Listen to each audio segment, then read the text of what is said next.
प्रसंगटी आम रखा आज आगु को गछपत्र खाइन मनीष बंचे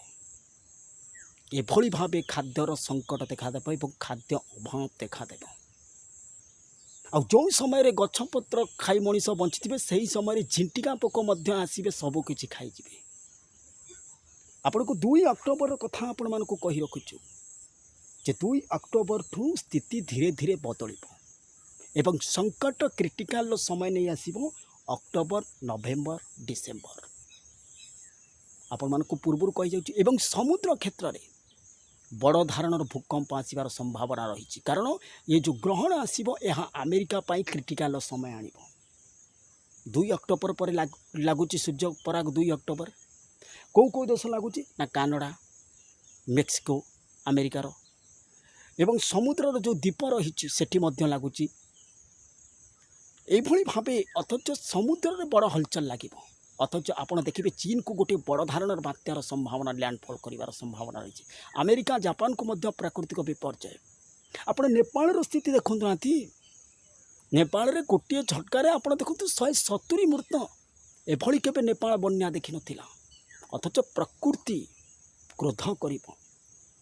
एक कही रखुचु जो हिमालय आमको प्रोस्टेट दे आमको सुरक्षा दे आसी जितेबाला से सुरक्षा बलय जितेबाला हिमालय तरल जीव समुद्र में मिशीज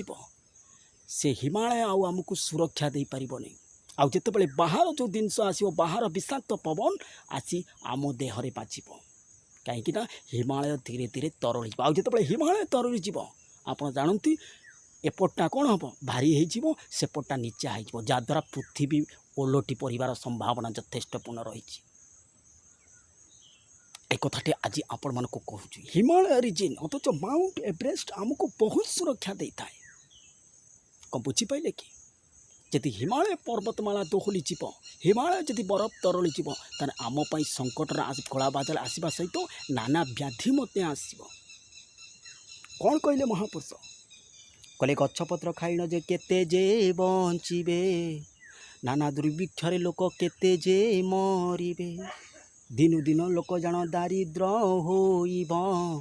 सारा विश्व रे जान दुर्भिक्ष पड़िब अथच दिनु दिन लोक दारिद्र हेबे भयानक स्थिति संकटपूर्ण